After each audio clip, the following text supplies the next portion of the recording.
आज हम देखते हैं कि बहुत सारी क्वेरी आती है जैसे एस्ट्रोलॉजी के सॉफ्टवेयर को लेके कि कौन सा सॉफ्टवेयर ठीक रहता है जिसमें कि प्रॉपरली हम लोग किसी का चार्ट देखना हो, या जो बिगनर हैं या जो मतलब अपना चार्ट देखना चाहते हैं ऑनलाइन के थ्रू, तो दो सॉफ्टवेयर निकल के आते हैं सामने। एक है एस्ट्रोसेज और दूसरा है आपका जे होरा करके, जगन्नाथ होरा, ये दिस वन। तो ये तो थोड़ा सा टफ है, मतलब इसको ऑपरेट करना, क्योंकि इसमें फंक्शन बहुत ज़्यादा है। अभी आप मतलब जब आप एस्ट्रोसेज अगर अच्छे से आप ऑपरेट करने लग जाओ, तो उसके बाद फिर आप उस पर जे होरा पे आ सकते हो। तो मेरे पास ये दोनों ही हैं। मैं अभी आपको एस्ट्रोसेज दिखा देता हूँ, जिस पे भी मतलब काफ़ी कुछ चीज़ें हैं जो ठीक ठीक मिल जाती है। जब हमारे कोई स्टार्टिंग लेवल पे अगर कोई चीज़ देखना हो, तो उसके लिए एस्ट्रोसेज मैं मानता हूँ ठीक है। मतलब हाँ, जैसे आप थोड़ा-सा आपने 4-5 साल आपको हो गए एस्ट्रोलॉजी करते हुए, तो उसके बाद फिर आप मतलब 3 साल हो गए, 2-3 साल हो गए, आपको बहुत सारी चीज़ें आपने जान ली, कर ली, तो फिर आप इस पे शिफ्ट हो सकते हो जे होरा पे। जे होरा अल्टीमेट मतलब सबसे बेस्ट है ना? लेकिन इसको ऑपरेट करना और इसके फंक्शन थोड़े से टफ हैं, कॉम्प्लिकेटेड हैं, तो आप हो सकता है इसमें स्टक कर जाओ या प्रॉब्लम आ जाए। तो इसीलिए एस्ट्रोसेज क्या है, स्टार्टिंग के लिए थोड़ा ऑपरेट करना ईज़ी है। तो हम आज एस्ट्रोसेज को देखते हैं कैसे उसको करना है। तो वही मैं 5-7-10 मिनट जितना मैं आपको एस्ट्रोसेज पे दिखाता हूँ किस तरह से वर्क करता है। जैसे नॉर्मली ये आप गूगल पे जाएंगे, गूगल पे आप एस्ट्रोसेज टाइप करेंगे,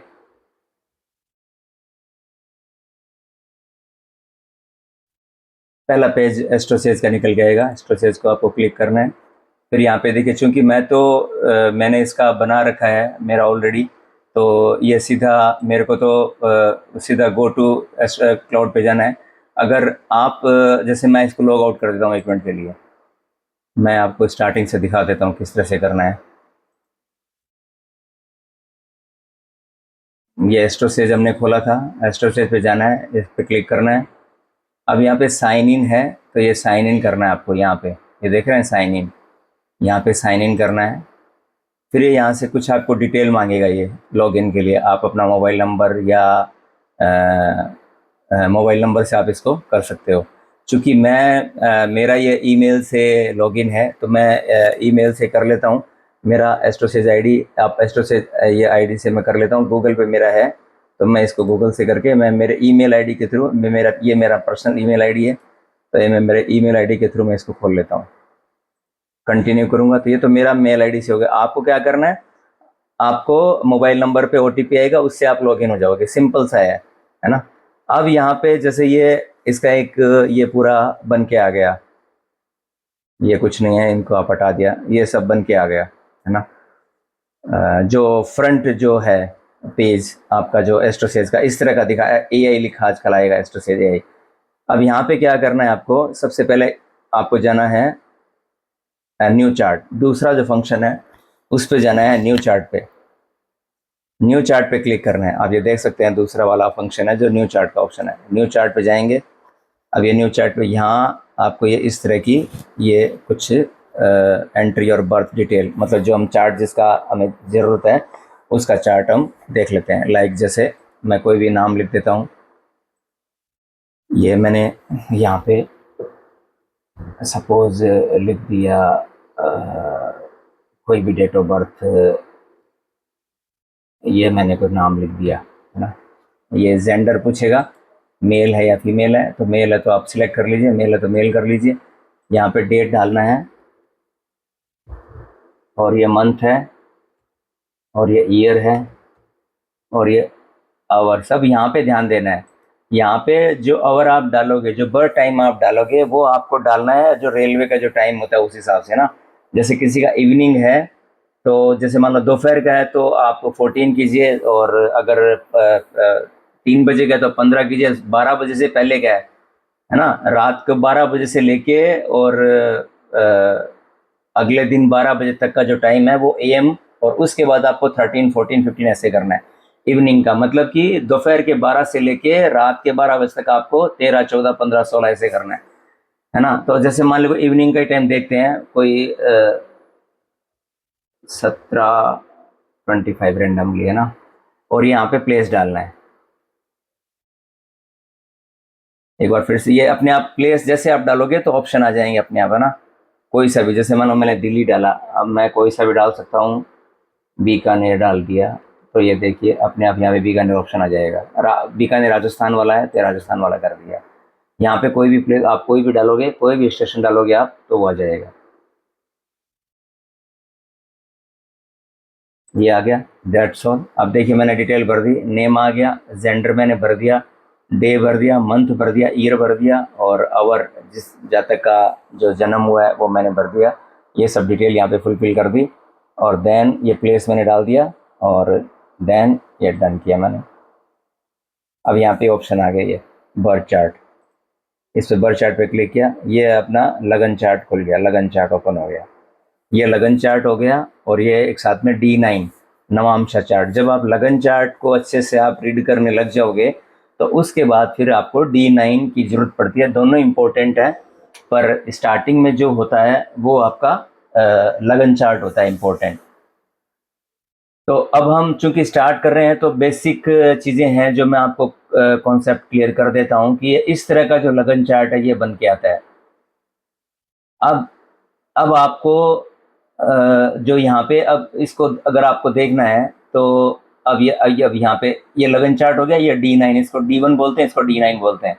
अब ये यहाँ पे जो है इसको मैं समझा देता हूँ आपको, ये क्या क्या चीज़ लिखी हुई है देखो आप।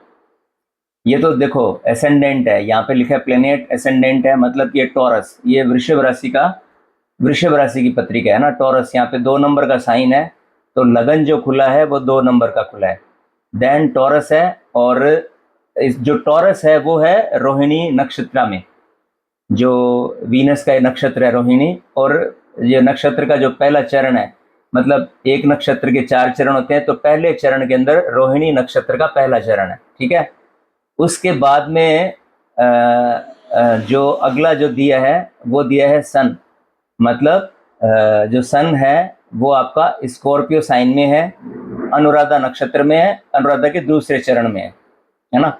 और ये यहाँ पे रिलेशन भी दे रखे हैं इनके, सभी प्लेनेट का डिग्री दे रखा है। ये डिग्री है, ये सन का डिग्री जैसे 9 डिग्री और 7 मिनट और 32 सेकंड ये है। और ये मून आपका कैप्रिकॉन में है, देखिए मून जो है ये कैप्रिकॉन, मतलब ये मकर राशि के अंदर चंद्रमा है। और जो मंगल है वो, अब ये देखिए यहाँ पे जो साइन है, ये जो सी साइन दिया है ये होता है कंबस्ट का, है ना। मतलब कि मंगल कंबस्ट है यहाँ पे, और ये है लिब्रा तुला राशि का मंगल है। तुला देख रहे हैं आप, 7 नंबर ये वाला, ये 7 नंबर में मंगल है। मंगल किसके नक्षत्र में? विशाखा, मतलब जुपिटर के नक्षत्र में, बृहस्पति के नक्षत्र में, तीसरे चरण में जो है, और 28 डिग्री का मंगल है, 28 डिग्री का मंगल है। और देन फिर अब मरकरी है, मरकरी देखिए कहाँ पर है, मरकरी भी तुला राशि में है, तो ये मरकरी लिब्रा में, और मरकरी है 19 डिग्री का स्वाति नक्षत्र, है ना, राहु के नक्षत्र में मरकरी हो गया। जुपिटर है, जुपिटर भी देखिए स्कॉर्पियो साइन, मतलब वृश्चिक राशि का जुपिटर है, 7वें भाव में जुपिटर दे रखा है। और फिर ये भी कंबस्ट है, स्कॉर्पियो में है, 6 डिग्री का, अनुराधा शनि के नक्षत्र में, अनुराधा नक्षत्र में है। और ये फ्रेंडली साइन, मतलब कि ये जो साइन दे रखा है ये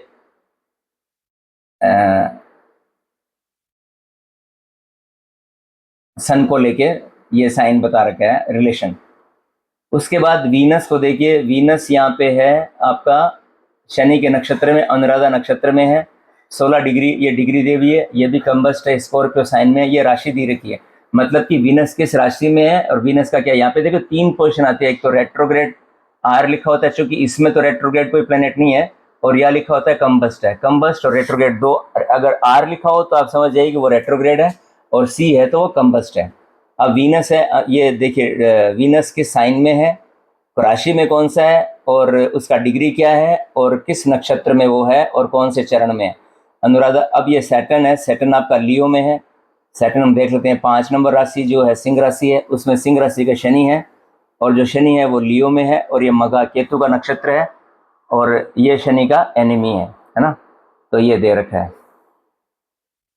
और देन अब चूंकि ये फ्रेंडली है ना, अनुराधा नक्षत्र का मतलब मैंने बताया कि सैटर्न जुपिटर सैटर्न ये फ्रेंडली हो गया, और वीनस अनुराधा शनि के नक्षत्र में मतलब न्यूट्रल माना है ना, मतलब वैसे फ्रेंडली है लेकिन न्यूट्रल बोला गया है।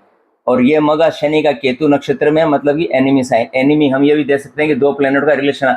तो यहाँ से 4-5 चीजें क्लियर हो जाती है कि कितने डिग्री पे बैठा है, किस नक्षत्र में बैठा है, नक्षत्र का कौन सा चरण है, और वो अगर युति में जो प्लेनेट बैठे हैं वो आपस जो नक्षत्र हैं, सॉरी जो नक्षत्र बैठा है वो मतलब उस प्लेनेट का फ्रेंडली है या एनिमी है, ये भी हमें क्लियर हो जाता है इस चार्ट को देखने के बाद में। तो ये जो फ्रेंडली वाला जो एक टॉपिक हम पढ़ते हैं अलग अलग से कि कौन किसका फ्रेंड है, तो नक्षत्र से, नक्षत्र का स्वामी जो होता है वो नेचुरली हमें पता लग जाता है कि कौन किसका फ्रेंड है कौन किसका एनिमी है।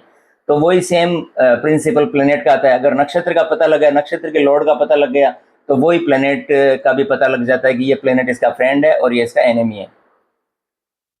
देन राहु यहाँ पे एक्वेरियस साइन में है, राहु देखिए ये राहु रहा 10th हाउस में, और ये 11 नंबर की राशि है, और ये पूर्व भाद्रा एक्वेरियस में है।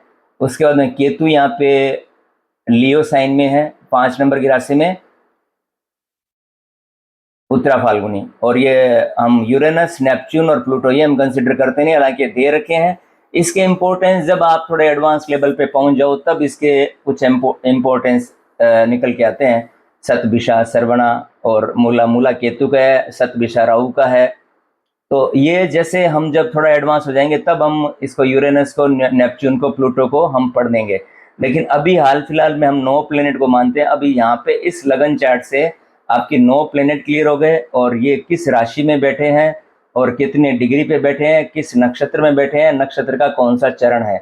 एक नक्षत्र के 4 चरण होते हैं, और ये किस चरण में बैठे हैं। तो अब जैसे हम जब यहाँ पे देखें मून साइन, तो जो चंद्रमा का जो साइन है, चंद्रमा है आपका उत्तराषाढ़ा में, है ना। तो इस जातक का मकर राशि, जैसे हम जो जिस राशि से हमारा जो नाम होता है, तो हम चंद्रमा के साइन को देखते हैं। चंद्रमा साइन मकर राशि में बैठा है, और ये बैठा है आपका मून साइन में, उत्तराषाढ़ा नक्षत्र में है। तो इससे जो हमारे जो नामकरण तय होता है वो मून साइन से तय होता है। तो ये बेसिकली ये हो गया। प्लस उसके बाद में फिर यहाँ जो ये वाला भाग पूरा पार्ट आप समझ गए। अभी देखिए यहाँ पे लिखा सी का मतलब कंबस्ट है, डी का मतलब डायरेक्ट है, और डी तो ऑब्वियसली कुछ नहीं है, रेट्रोग्रेड देखना है आपको, और एक्लिप्स होता नहीं है, रेट्रोग्रेड और कंबस्ट ये 2 मेजर हैं जो प्रिडिक्शन में जिनका यूज होता है, बेसिकली हमारा रेट्रोग्रेड का और कंबस्ट का। ठीक है, अब देखिए, अब जो ये विंशोत्तरी दशा है जो कि केतु से स्टार्ट होती है, Ketu, Venus, Sun, Moon, Mars, ऐसे करके हमारा Mars, Rahu, Jupiter, Saturn, mercury है ना। तो ऐसे हमारा दशा का क्रम है, जो विंशोत्तरी दशा का क्रम है। अब चूंकि ये 2004 का चार्ट लिया था हमने, अब ये 2009 से सूर्य का दशा, 2009 से सन का दशा स्टार्ट हुआ है, जो चल रहा है 2019 तक। सॉरी, मून का सन 2009 तक कंप्लीट हो गया, देन आया मून चला 2019 तक, और यहाँ से मार्च की दशा स्टार्ट हुई 2026 तक। यहाँ से 2019 तक मून खत्म हो गया। 2019 से 7 साल का जो दशा पीरियड होता है वो मंगल का होता है, मार्च का।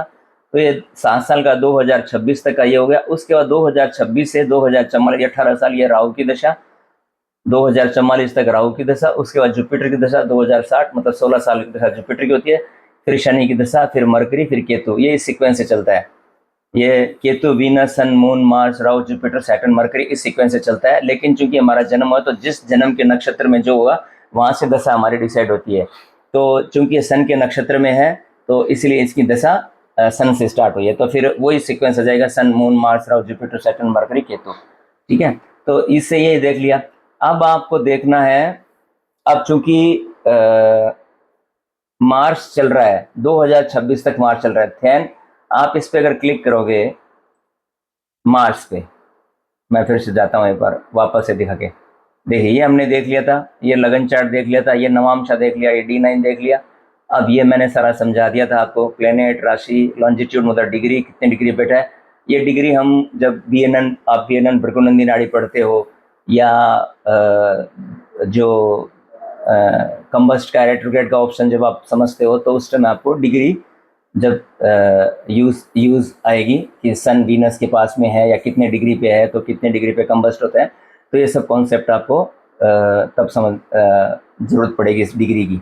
तो ये यहाँ से डिग्री होगी, ये किस नक्षत्र में बैठा है, इनका बहुत बड़ा रोल होता है कि कौन किसके नक्षत्र में बैठा है। ये प्रेडिक्शन में बहुत यूज होते हैं ना, पूरा प्रेडिक्शन को काफ़ी चीज़ें हैं जो अगर हम नक्षत्र का पता लगाएं कि कौन सा प्लैनेट हमारा किस नक्षत्र में बैठा है, तो प्रेडिक्शन बहुत बदल जाती है।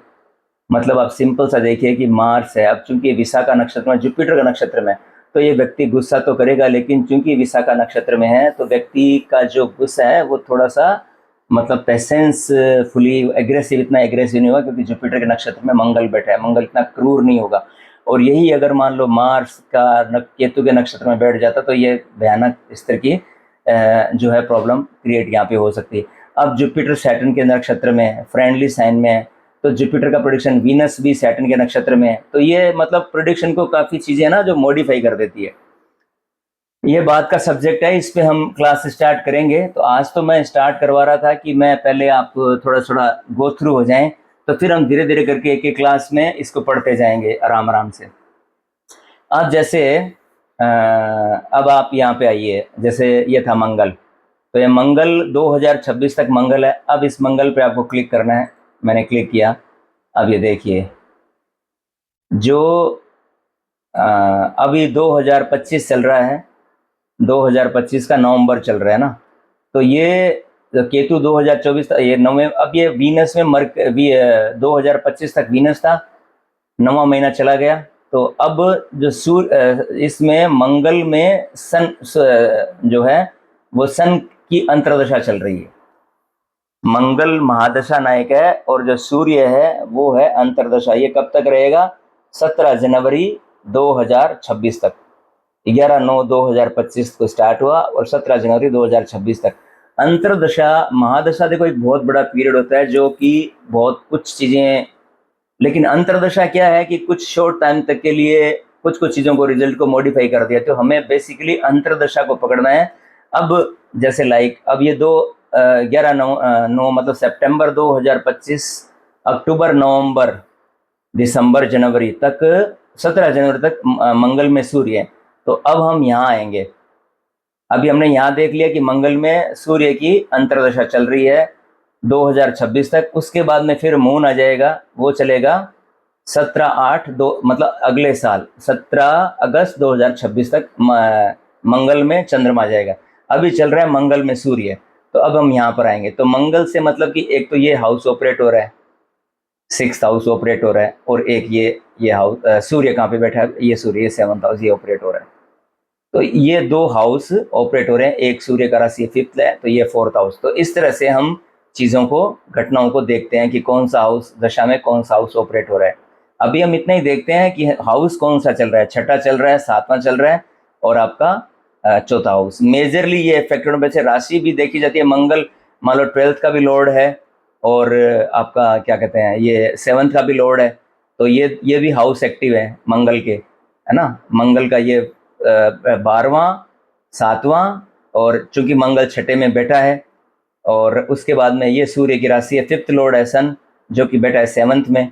तो इस तरह से ये एक्टिवेशन देखा जाता है कि इस दशा के अंदर ये हाउस इसके एक्टिव हो रहे हैं दशा में और अंतरदशा में, इनको देखा जाता है इस तरह से। तो आज उसके बाद अगर आप अब इसमें, अगर आपको एक आता है इसमें आप पढ़ोगे, जैसे एक कॉन्सेप्ट आता है चलित चलित भाव चलित टेबल चार्ट, जो कि हम पढ़ेंगे जब हम करेंगे केपी एस्ट्रोलॉजी। केपी एस्ट्रोलॉजी का भी मैं बताऊंगा आपको। इसमें केपी एस्ट्रोलॉजी भी आप देख सकते हो। तो उसमें जो है, उसमें जैसे हम पाराशारी में साइन पढ़ते हैं, ये राशियां लिखी हुई है, हर हाउस में राशि लिखी हुई है। ये टॉरस है, ये मिथुन है, ये कर्क है, ये सिंह है, ये कन्या है, लिब्रा है, स्कॉर्पियो, इस तरह से ना। उसमें क्या होगा, उसमें उन्होंने माना है, जैसे हम तो 30 डिग्री का, 360 डिग्री का हम जोड़िक मानते हैं, 12 भाग में इसको डिवाइड किया, 30 डिग्री का एक हाउस हो गया। लेकिन जो कृष्ण मूर्ति पद्धति है उसमें वो मानते हैं जो असेंडेंट जैसे 10 डिग्री का हो गया तो वो 10 डिग्री से वो स्टार्ट करते हैं, मतलब कि 10 डिग्री के नीचे जो भी प्लेनेट, अगर मान लो कोई 3 डिग्री का प्लेनेट है सेकंड हाउस वाला, तो वो फर्स्ट हाउस में आ जाएगा। तो वो क्या करते हैं कि यहाँ पे अगर 2 नंबर है तो जरूरी नहीं यहाँ पे 3 नंबर हो, यहाँ पे 2 भी आ सकता है। तो वो केपी चार्ट भी आप इसमें ड्रॉ कर सकते हो, वो आगे का सब्जेक्ट है, पर आप इसमें देख सकते हो। अब इसमें एक कॉन्सेप्ट आता है चलित चार्ट का, भाव चलित चार्ट है ना, कि जो एक्चुअल में जो हमारा जो लगन चार्ट बना है, तो हम चलित चार्ट में देख सकते हैं। ये चलित चार्ट में भी इसमें ऑप्शन है, ये तो एक लग्न, ये तो चंद्रमा का अगर आपको चार्ट देखना हो, मून चार्ट देखना हो, तो यहाँ पे आप क्लिक कर सकते हो लगन एंड चंद्रमा चार्ट। अब ये लगन चार्ट खुल गया आपका, ये वाला, और ये हो गया आपका चंद्रमा का, मून से स्थिति देख सकते हो आप, मून से वही चार्ट बन के आएगा। 11 नंबर में राहु देख रहे हो आप, 11 नंबर में यहाँ भी राहु है, मतलब ये घुमा दिया। मून को लगन मान लिया, लगन को मान के 10 11 12 एकड़ प्लेनेट वही उसी राशि में मिलेंगे, तो मून से भी इस स्थिति को देखा जा सकता है, मून से पढ़ना हो तो। फिर आता है एक इसमें चलित टेबल एंड चार्ट का ऑप्शन, तो आप चलित टेबल से इसको क्लिक करो, आप चलित को, अब देखो चलित में क्या था, चलित में सॉरी, जो लगन चार्ट था उसमें देखा था जो राहु था वो आपका हमारा 10th हाउस में था, सॉरी राहु आपका था 11 नंबर में, है ना। तो यहाँ पे क्या हो गया कि इन्होंने कैसे किया है, हाँ राहु 10th हाउस में था, जो कि अब आपको 11th हाउस में दिखाई दे रहा है। तो ये हो गया आपका भाव चलित चार्ट, मतलब प्लेनेट एक हाउस से आप चलित में जब देखोगे, तो जैसे हम लगन चार्ट देखते थे वो 10th हाउस में आ रहा था, अब जब भाव चलित में देख रहे हैं तो 11th हाउस में दिखाई दे रहा है। और ये देखिए ये जो राशि है, मैंने कहा था ना आपको, ये राशि देखो, ये 9 नंबर है, ये 9 नंबर है, तो ये राशि भी बदल गई, मतलब कि जो ये केपी चार्ट बन गया एक तरीके से, कि जो हमारा लगन चार्ट में हमने 11 नंबर में राहु देखा था, अब चूंकि यहाँ पे 9 नंबर भी, ये 9 नंबर भी है, तो इस तरह से ये जो हाउस का जो स्ट्रेंथ है, हाउस का जो ये केपी का सिस्टम है, केपी अब जब हम समझेंगे उसमें क्या है, हाउस का जो उन्होंने मतलब डिग्री जो पाराशारी में 30 डिग्री के हाउस लिए है, और कृष्ण मूर्ति पद्धति में एक डिग्री टू डिग्री कैलकुलेट किया, तो हाउस का लंबाई जो बढ़ जाता है, तो उसमें कोई भी साइन है जो मिस हो सकता है ना। तो अब इसमें जैसे मान लो 9 2 बार आ गया, 12 नंबर इसमें उड़ गया, 12 नंबर में इसको नहीं दिखाई दे रहा है, पाइसेस नहीं दिखाई दे रहा है, तो ये केपी चार्ट बन गया, कृष्ण मूर्ति चार्ट बन गया, ठीक है। तो ये इस तरह से आप इसको ऑपरेट कर सकते हो, मतलब बेसिक बेसिक इंफॉर्मेशन आप ले सकते हो। बाकी हम एक एक क्लास करेंगे तो एक एक हम पढ़ते जाएंगे धीरे धीरे, तो कैसे इसको पढ़ना है, क्या क्या पढ़ना है, पहले हम लोग प्लेनेट, पहले हम राशि पढ़ लेंगे, फिर प्लेनेट पढ़ लेंगे, फिर कंबस्ट, फिर रेट्रोग्रेड, और फिर आपके प्लेनेट लगन जो लॉर्ड हैं वो देख लेंगे।